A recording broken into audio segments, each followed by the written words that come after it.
Well, we're back. We haven't been canceled yet. Yeah, I thought somebody would try last week, but nobody All right. did. We back. We ain't never leave. So yeah. Some interesting shit happened yesterday. not just yesterday, the whole week. Yeah, pretty much. So yeah, both of our teams aren't in the playoffs, so that's something. Yeah, I hate Alabama. Yeah. Which I don't know. I don't want to say if Notre Dame was in a conference, they could have possibly pushed out Cincinnati, but I mean, they can't push them out even if they want to.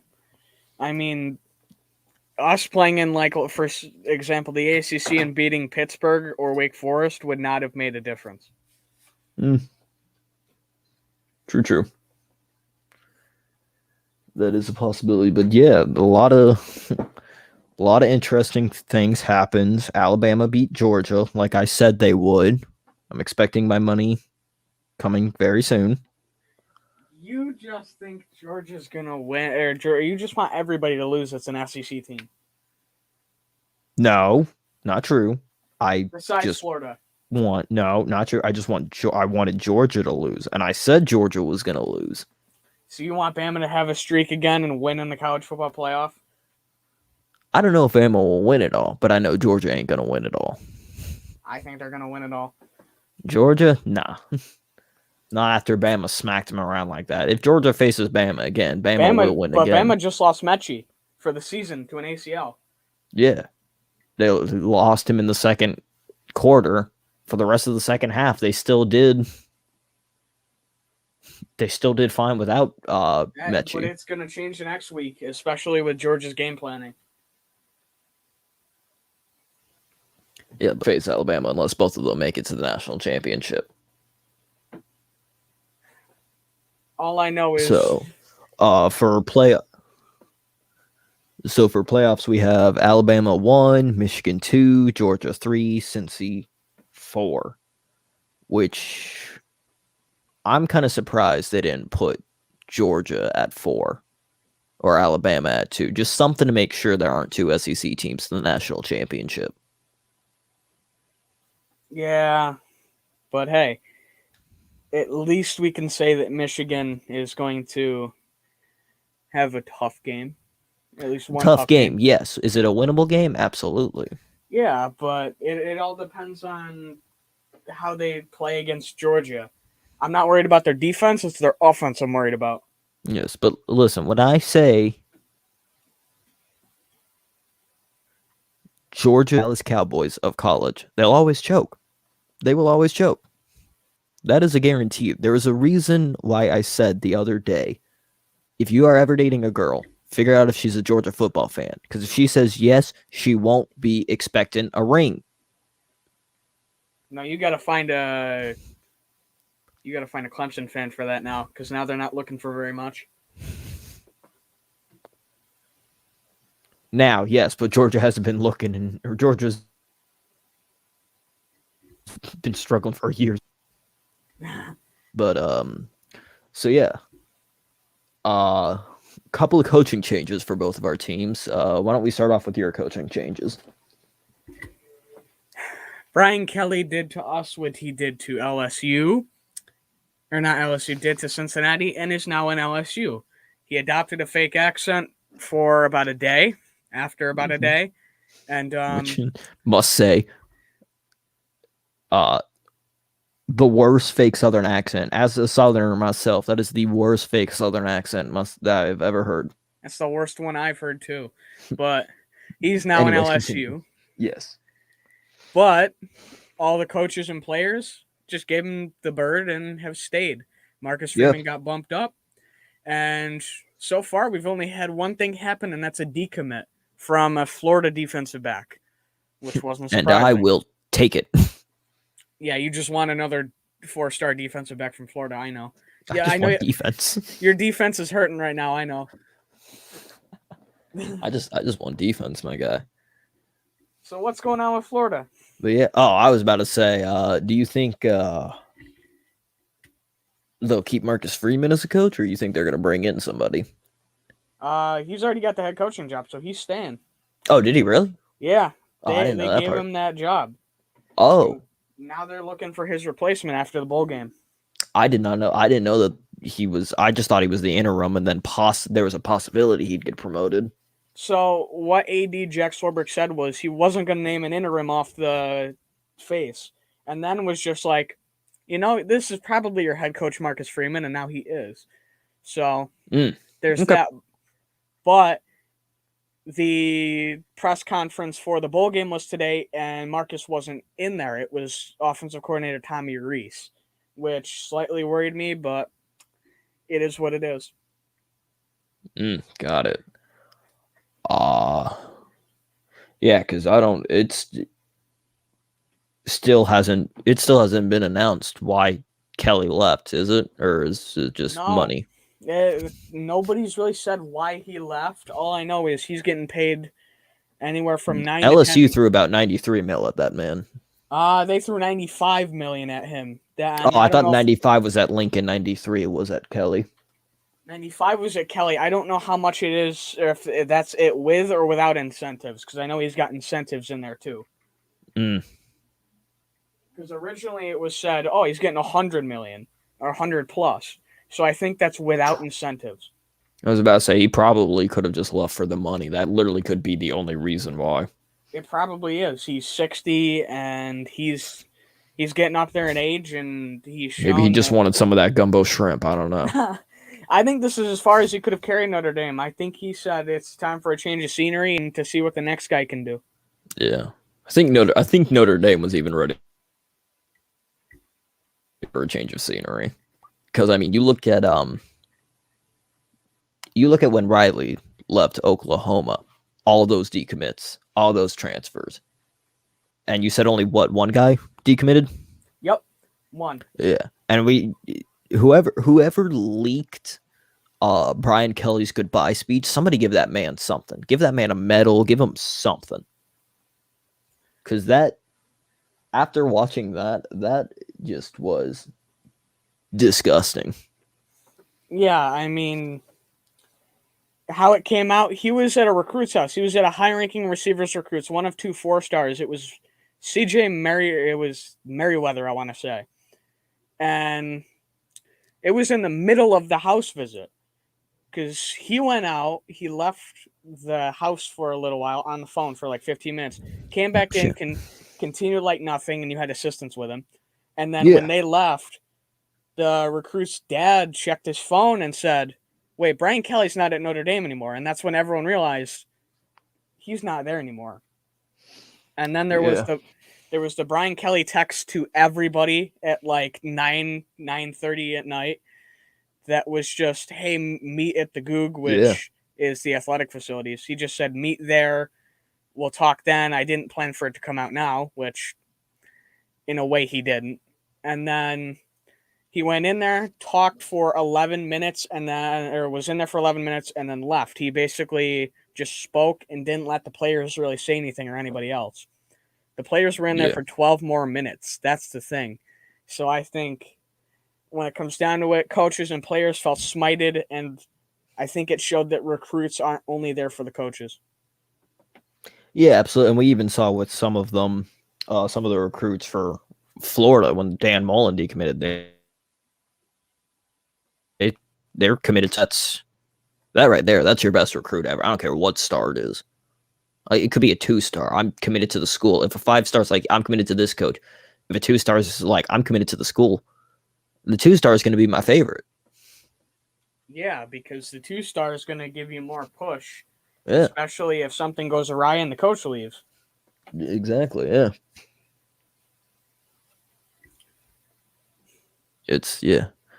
And I don't want to say this is biased, and I don't think you'll really call me biased because he's not your coach anymore, but you saw how Kelly left. He's like, I'm not even going to be there for the bowl game.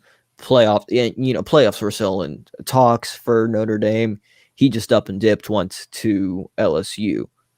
And you look over at Florida with Billy Napier, and I have the quote right here. Reporter asked, how did Billy Napier on Florida being open to him about coaching Louisiana's conference game at the Sun Belt, which they won. He said thankful for them to understand that if they if they didn't understand that, I wouldn't be going there. It was the right thing to do. I'm very thankful for it. So I mean, he's pretty much straight up told Scott Strickland, I'm not coaching at Florida if you will not let me coach this bowl game with my guys. And we said, yeah, that's fine. Because that right there, that's a player's coach. Yeah, and you even saw, like, or even if you didn't, but like you turned on that bowl game, which I was flipping between the SEC championship.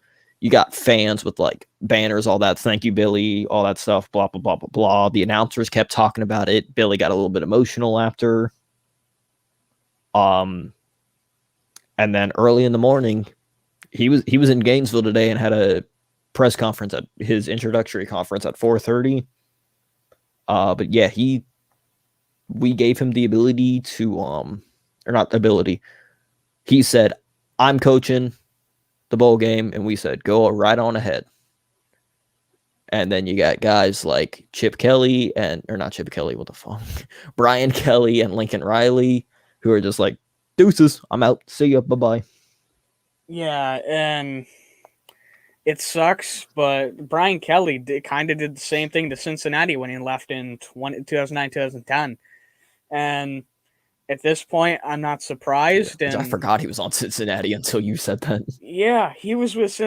We have a habit of stealing people from Cincinnati. First, it was Brian Kelly, and now it was Marcus Freeman. Let's just hope LSU doesn't get a habit from stealing guys from you. Let's hope Marcus Freeman isn't going to be gone in a couple of years. We can only hope. And Luke Fickell was in the conversation for head coach, so I would have laughed even more if we had stolen him. Done a little swapsies. Yeah. So yeah, I mean, not a lot of coaching changes for y'all, but a couple. I mean, obviously a couple of us. It's already been said Napier is bringing 2 Louisiana assistants to Florida. Coach Napier will bring UL's defensive coordinator Patrick Toney and running backs coach Bar Jaluk to Florida. Tony's expected to be a co-coordinator, and Jaluki will be an offensive assistant. I don't know how great UL's defense was. I heard they were pretty good, pretty solid, not the best, not the worst. Definitely an upgrade of what we have. But that running game was pretty good. They had 2 running backs, which pretty much will mirror our 2 main running backs next year, which is Naquan Wright and DeMarcus Bowman, I think. Or no, I think it was Lorenzo Lingard. Yeah, I think those are going to be the 2 main running backs. So it's kind of he's bringing on, or he's basically getting a carbon copy of what he had over there with the running back rooms to here. I believe the target for us for defensive coordinator is the defensive coordinator for what's its face, Oklahoma State, which I can't remember his name, but he was Oklahoma State was the number 3 defense in the county in the country. So if we get him, that'll be very interesting. I will definitely love that hire.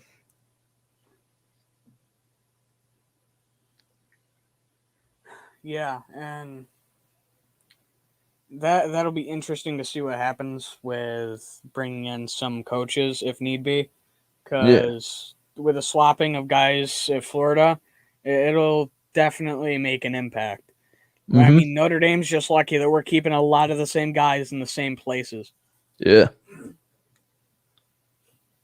And then the contract details for Napier were released. Billy Napier has signed to a 7-year, $51.8 million contract. Deal starts at $7.1 million and it increases by $100,000 each year.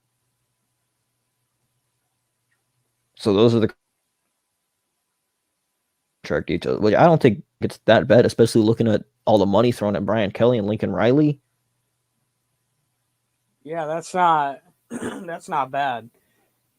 And yeah, I mean, we're not putting too much into Freeman either. I can be happy about that. We're not going to throw a lot of money at people because we're still recovering from Charlie Weiss.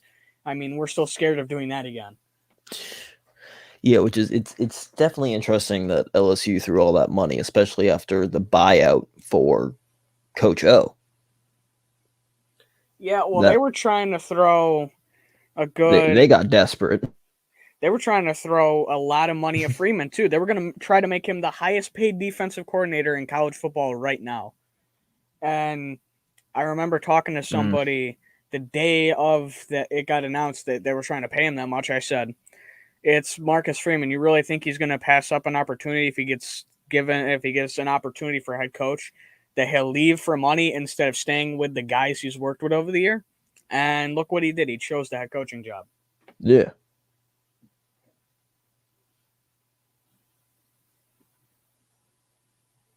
Yeah. And I think I talked about it last week. It was said Napier, early in the morning, late at night, worked on getting his staff together for Florida and worked on recruiting. But during the day, obviously, he worked with his team. So he was basically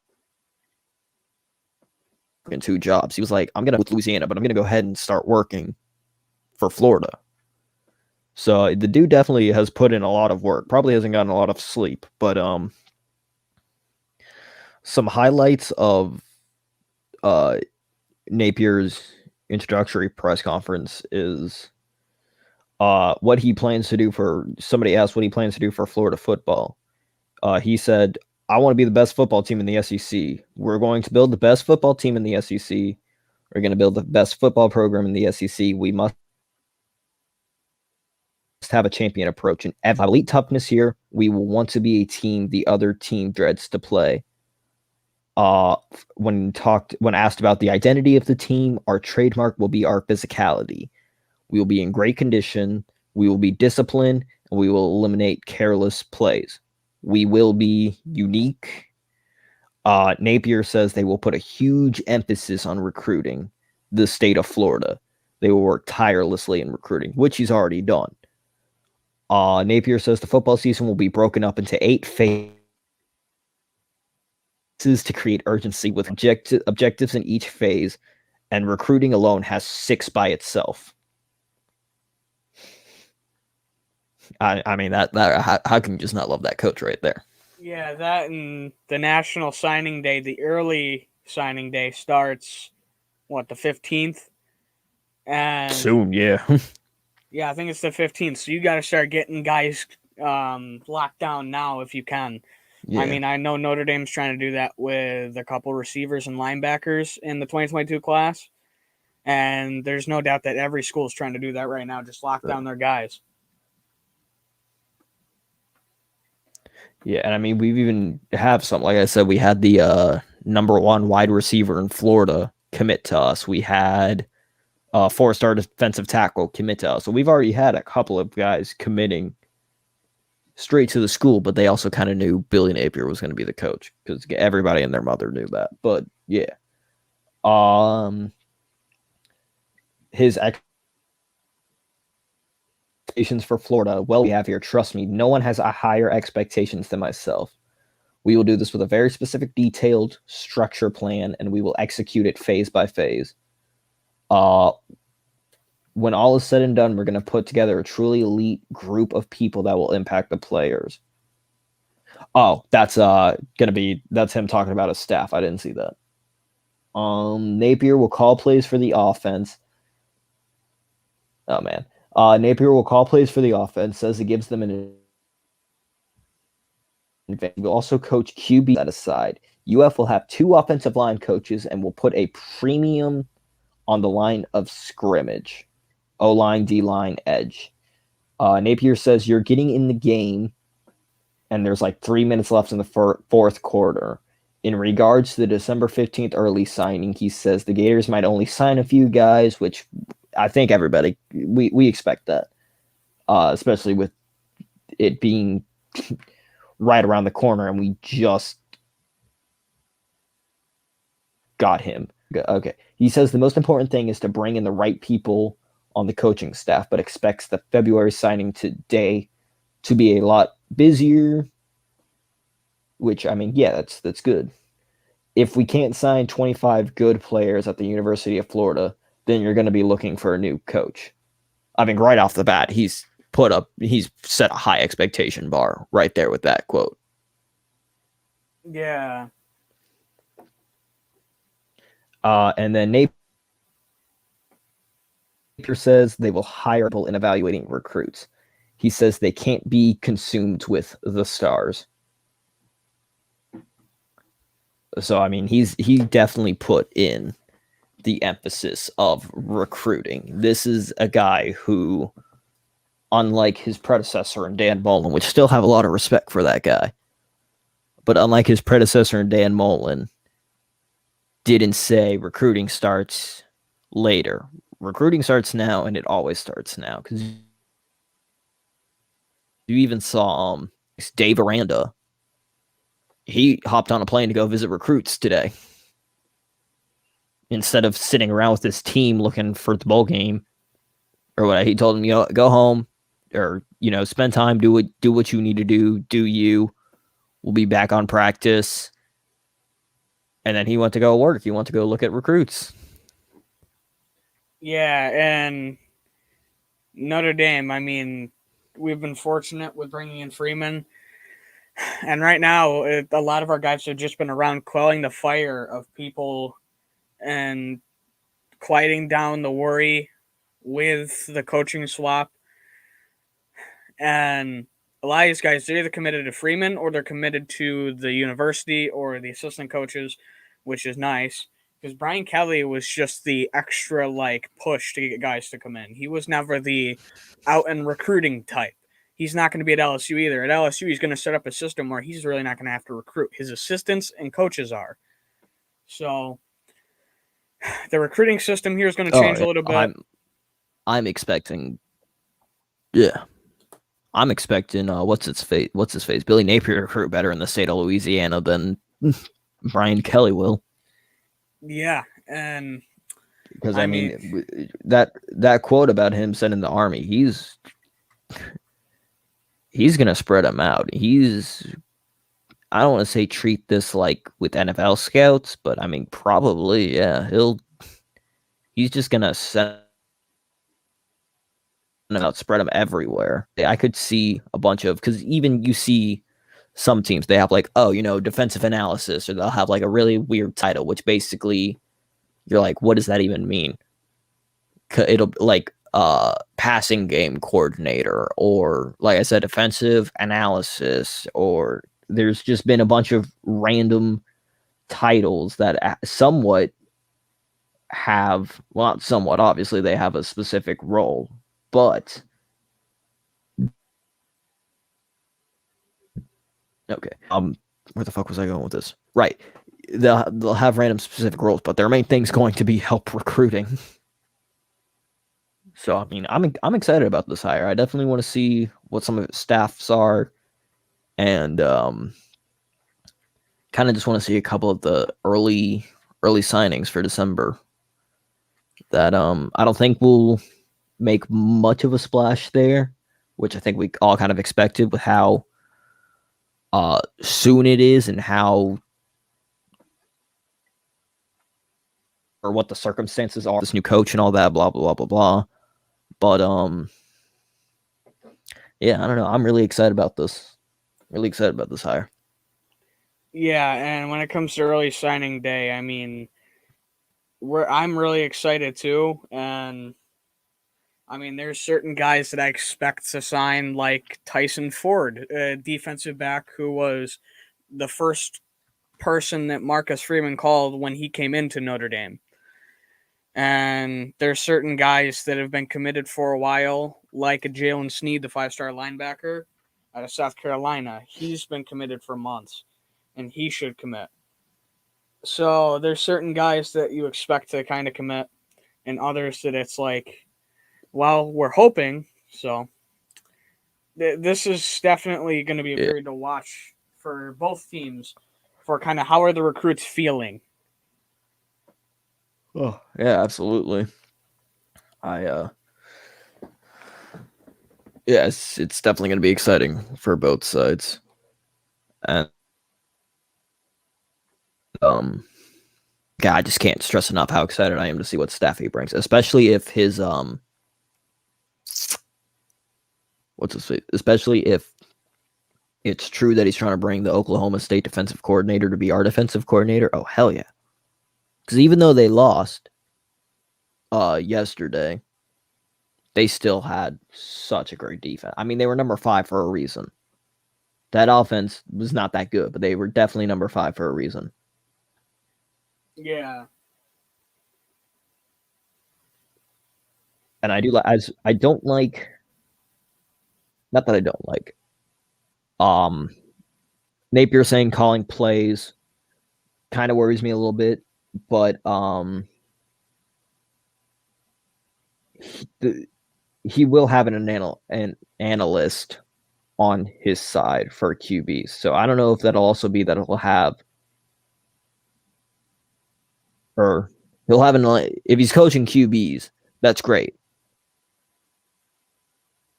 Great, but that's fine. He'll have there, which is cool. I just hope he hires an OC as well. He can call plays, but hire an offensive coordinator, unlike Dan Mullen. Look at what your predecessor did this year, how he didn't hire an offensive coordinator, and just don't make that same mistake again, please. That's all I ask. Yeah, you got to learn from your predecessor's mistakes, and that's one you definitely have to learn from. Yeah.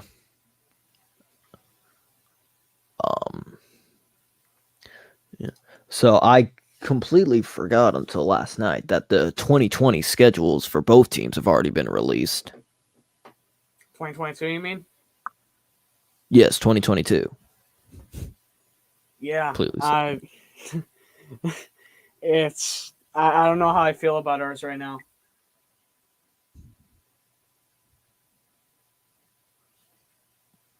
I see. I figured you'd be confident as hell. I'm looking at this and I'm going, yeah, probably a undefeated season. Maybe not come playoff times then, but yeah, I mean, you start off Ohio State. That could be tough, but I think y'all could probably, if that could probably be the only loss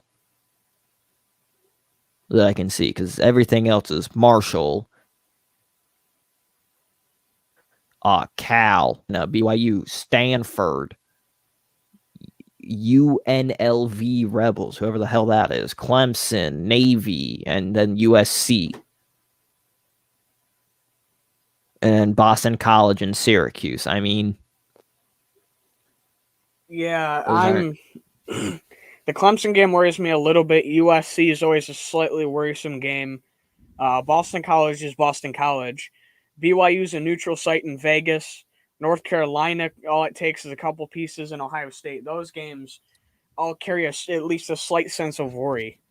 I mean, I can see the worry, but I just, going in to Notre Dame, I would not be that worried. I will say, I do like that we're playing Syracuse, though, because that means they're going to be in New York. They're going to be, they may or may not be in the Dome. I think they're going to be in the Dome, and I can go see them, because that's going to be fun to watch them destroy Syracuse. Mm-hmm. And then Florida, we've got our first 7 games. We only have 1 away game. We have 1, 2, 3, 4. We've got 4 away games, not including the Florida Georgia, which is in Jacksonville. But Florida, we start off with Utah. The first 3 games right off the bat are at home. So we got Utah, which I know looked good yesterday, but this season I don't think they'll be there yet. Kentucky, South Florida. We play Tennessee at Knoxville. We got Eastern Washington in Gainesville, Missouri in Gainesville, LSU in the Swamp. That's going to be a good game, especially with Brian Kelly. Yeah, that's going to be a hell of a good game. Florida, Georgia, obviously Jacksonville.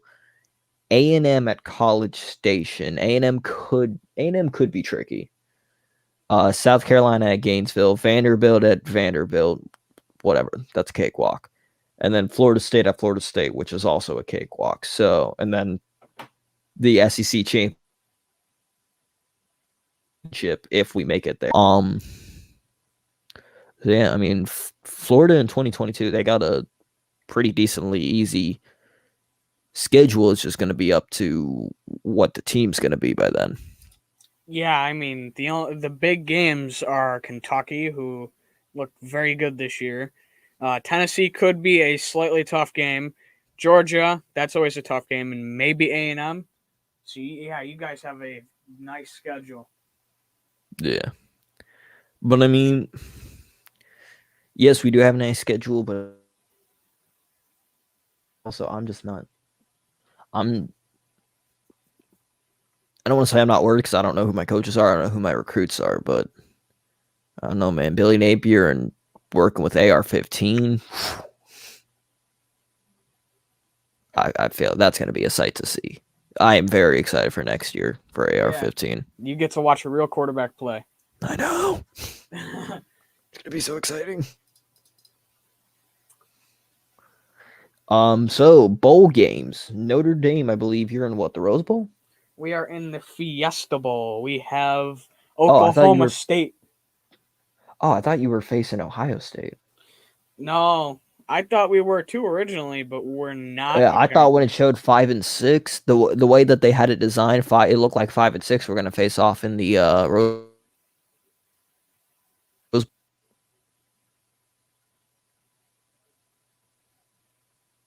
Yeah, and so now we've got Oklahoma State, which they should be healed up by that point, sadly. But and where is it again? You said it's in State Farm Stadium in Arizona. So and the name of that bowl game is that's in the Cardinal Stadium. No, I'm saying the name of the bowl game. It is the Fiesta Bowl. Fiesta, that's right. Okay. PlayStation Fiesta Bowl. I hate that PlayStation's on the name. Yeah, it is. Okay. Yeah. It sucks. I kind of wanted the Cheez-It Bowl just because there's so many jokes that come with that bowl every year. Yeah, absolutely. And that kind of I really thought y'all were going to face Ohio State. I was going to be excited for that one. Yeah. But hey, at least we're not, because I kind of don't want to play them. Damn, I kind of. All right, and what day is that now? You said that is a New Year's Six Bowl. Okay. Oh, right. Duh. I was about to be like, what day is that? Yeah.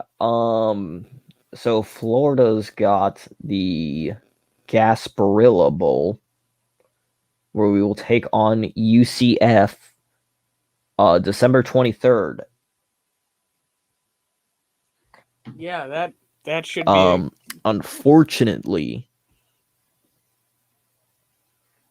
Unfortunately, Billy Napier, I don't think is coaching that. I think it's still going to end up being Greg Knox, our interim coach. So that's tough, because if you guys had Napier, that would help out. I think AR is going to start, though. I think he should. It would be the smart decision to start AR. Yeah, I know, which is why I worry. But yeah, I don't think Napier's starting. I don't think Napier's coaching.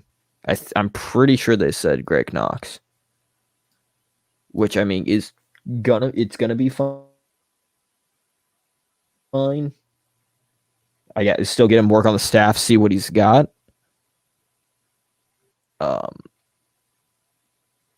So So yeah, we play UCF, which is good because I really do not like UCF fans. To me, are pretty annoying, especially during what was it, 2017? Yeah, especially during 2017. Yeah, although it could be worse, there could be other opponents to play. Yeah, I mean it's not the fact that it's the opponent. I'm not worried because I really don't know what we're gonna be like. I'm just saying I would have liked to have Napier coaching, but if he doesn't, he doesn't. I really don't like UCF, especially after 2017 when they were like, we're the national champions. We're the only undefeated team left. Yeah, that was no. That I didn't like that either. They're ever since then they're like, yep, we're the best team in Florida. Like, no, you're not. Sit the fuck down. And you guys are playing in Tampa too. We are, yeah. Yeah, they're playing at the Bucs Stadium, which, like I said, is about 40 minutes away. So I doubt I'll get tickets because they're going to be expensive. And Tampa's an ever-loving nightmare, especially at night. Well, that's any game, but yeah, Tampa especially. I mean, that's what you get with a lot of the big cities. I mean, when I was heading out to Notre Dame for our game, we had to go by a Buffalo game because they were playing Thursday night that week. And it was like, all right, so we have to go around Buffalo because we don't want to catch game day traffic. Yeah, pretty much.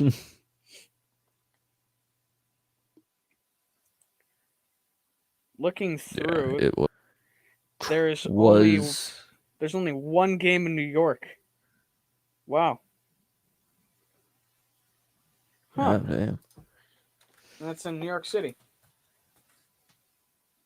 I know Florida and Texas got like a quarter of the bowls. Yeah, which I mean, that's.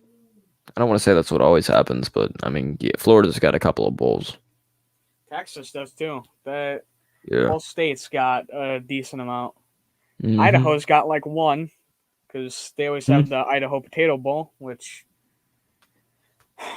Too bad Idaho's not around to be in that bowl. Right. Yeah,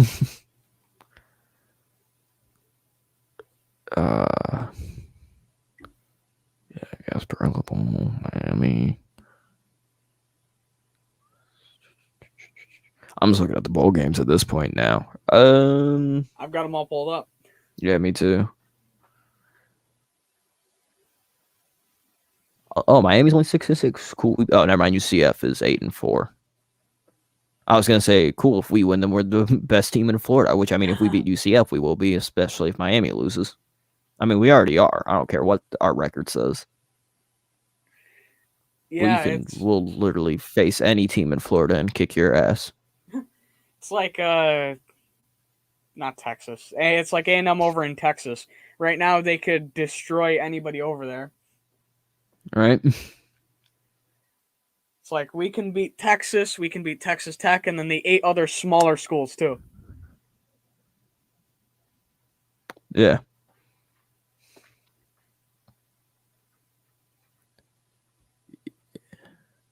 Wait. Oh shit, that's the wrong Miami. That's Miami, Ohio. Well, that's just stupid.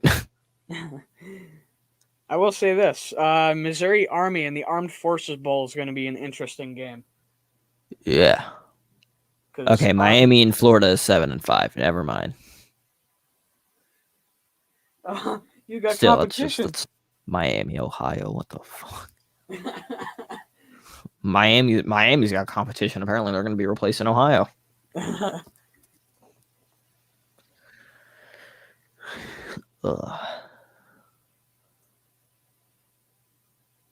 So, what do we want to lead into now? I was about to say, I think the last thing we've got for today is basketball. Do you want to lead off with Florida? Sure. Florida suffered their first loss against Oklahoma, unfortunately. Final score was 67-74.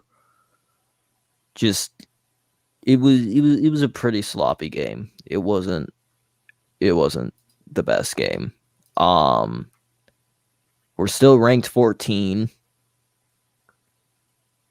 Which I don't know if the rankings have been updated yet, but we're still ranked 14, and we've got Texas Southern tomorrow at 6. So yeah, hopefully that'll be we'll look at that as a rebound game, no pun intended. But yeah, hopefully that'll be our bounce. Well, not hopefully it better be our bounce back game, because the Oklahoma game was a lot worse than what the score suggests. It was just it was sloppy. Yeah, and Notre Dame basketball, what are they doing? After going 3-1, have been on a 3-game losing streak. First to A&M, which was a 5-point game. Okay. Then they lost to previously ranked Illinois, and then lost to Boston College by a decent amount, 15 plus. And then I was not expecting that. Boston College was the first conference game, and then we have Kentucky next week. So we're not going to rebound, or next game, which is Saturday. We're not going to rebound in that game, but hopefully we can rebound against Indiana, because Kentucky is just going to destroy us at this rate right now. But yeah, I will say the freshman, Wesley, has gotten starts at guard and looks very good doing it. I'm happy at that point. Yeah. And I mean, even despite the loss, it was still numbers that we're used to. Like Colin Castleton had 11 rebounds, but it was just,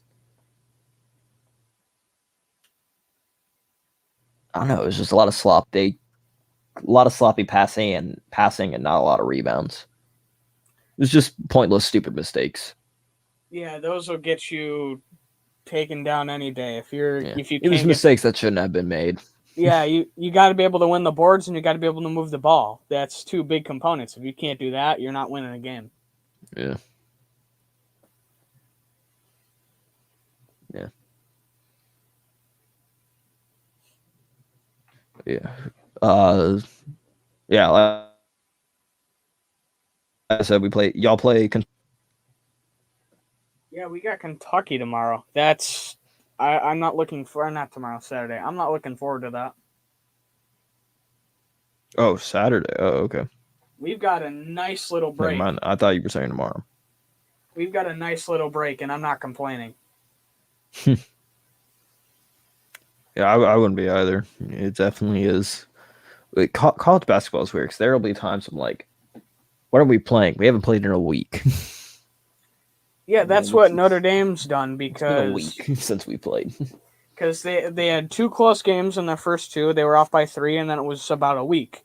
And then 3 games in 3 days, including that one that was distanced a week from game number 2. And then they distanced themselves a week from Illinois. 5 days later, they play Boston College, and then the next 2 games are both a week and a week distance at least. It's weird how they schedule it, because you'll have a couple close games, then you'll have 2 games in half a month, and then you'll have 4 close games, and you'll have none for a month. So, yeah, it's it's definitely interesting. I really was not expecting that. I thought last I saw y'all were doing good. I guess I saw incorrectly. We were at one point. I mean, right now we're doing about as good as mid-tier teams, but hey, At least I can say with what we've got, we're doing better than Syracuse, which should be ranked right now, but they have fallen apart. I was like, I benchmark off them sometimes because I hear about them so much, and they're not doing too good either. Yeah, that's... God damn it. Twitter notifications are blowing up again. Oh no, who started replying? Everybody. That happens every time. Somebody will reply, and that's a chain of like 8, and I'm like, no. Oh no, there go my notifications. Right. Yeah, there it all goes. I'm like, I was expecting to see something, and it was just a bunch of like, they liked it, they retweeted it. Like, I don't care. I don't care who likes it. Just Yeah, Let me be. I see that and I'm like, great. I didn't need to know that on my immediate Twitter notifications. Put it in my Right? notification box. Right. When I check that once a month, I'll see it. Okay. When I check it. Oh, one thing before we leave, I completely forgot to mention. This is going back to football real quick. I'm pretty sure the 8-team playoff starts next season. Thoughts on that? I got word that now it may not come into effect till 2025. Oh, really? Yeah, I don't know what's going on. It's chaos right now with everybody trying to figure it out. I thought it was supposed to come into effect next season too, like near the end. But now it's then I heard 2024 and now I'm hearing it's either 2024 or 2025 depending on what they do this month. So I don't know. Yeah, I'm reading it. I think I'm reading it right now.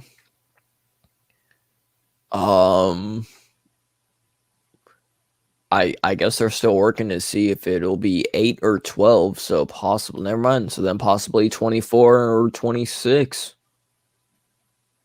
Yeah, they're gonna. Damn. I know there was the argument of 8 to 12, but I thought we were basically set on 12. Holy shit. Yeah, I mean that's that sucks as well. Because I was really excited for 8 or even 12. I thought that was gonna be next. Next year. I want 12 just because that gives Notre Dame that 13th game, so everybody can. That gives me hope. And it does. It shakes it up and it makes for more views. Yeah, and it gets more money, which college football loves. Because I mean, you're in there, but there could be. Yeah, I mean, you're always going to have Alabama in there either way. Like you're always going to have the same teams, but you could see one team take away another team. One team will get that lucky strike, or one juggernaut will face another juggernaut, and then boom. Yeah, I mean, we've seen this year that any game, you just need that one game, and somebody's gone. There was over 20 upsets in about 6 weeks. Yeah, absolutely. So, and it goes from arguing who's 3 to 6 to 7 to 10. There's not much of a difference. Yeah. Yeah. Yeah. By the way, off topic, I would just like to say the Lightning are up 5-0 against the Flyers at the end of the second intermission. Huh? I saw that. I went, shit. You guys are destroying the Flyers? Yeah. I was just looking at Twitter and all I saw was a caption by literally all the caption from the Lightning is just sheesh. Hey, I was like, happy. why are you gonna do this to me?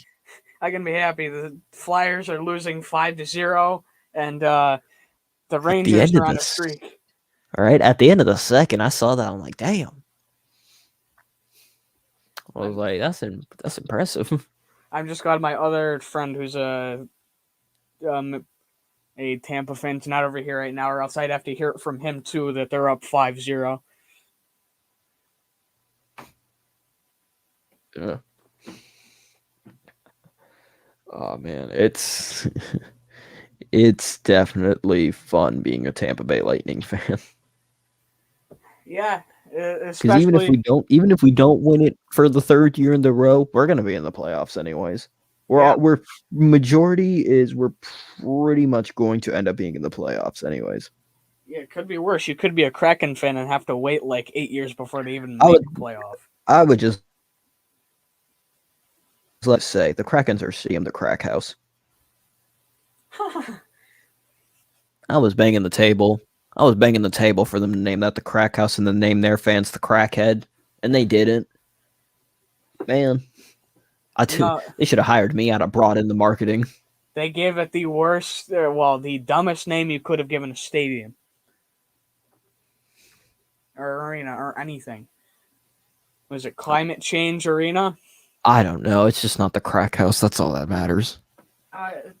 There's way better names you could have come up for it. I mean, worst comes to worst, it's upsetting. You could call it the 7 C's.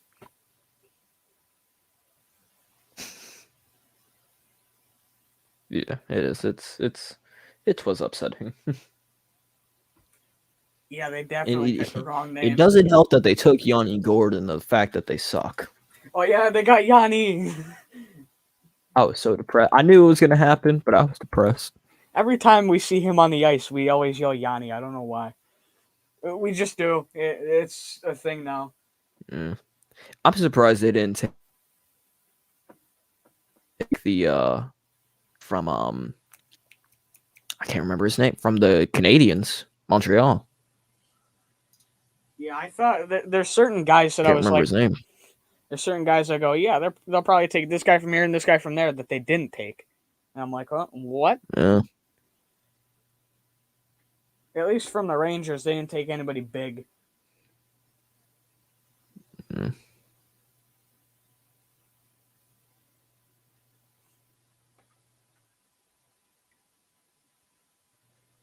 You suck. They're 9-15 on the season.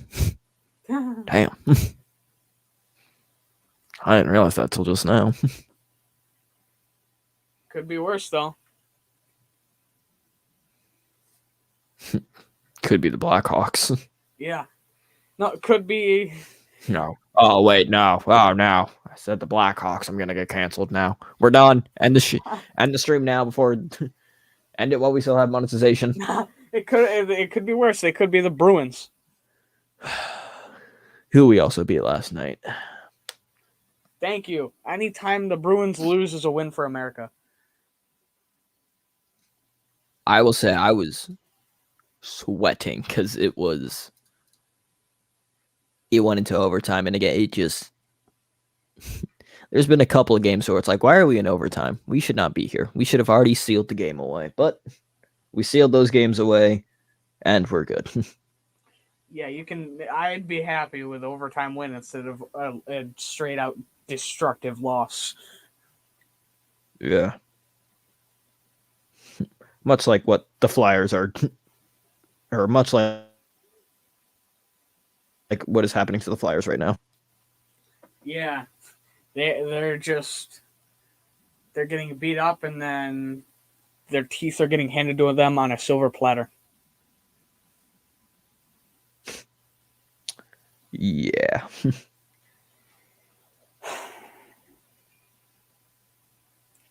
But you got any other closing statements or? Not really, other than the fact that the Flyers are getting beat like well, if Marco Wilson had thrown that shoe and then not immediately left. All right, we're ending the stream. Oh, he actually left. I didn't expect that. All I said was Marcus Williams. I didn't expect that to make him leave.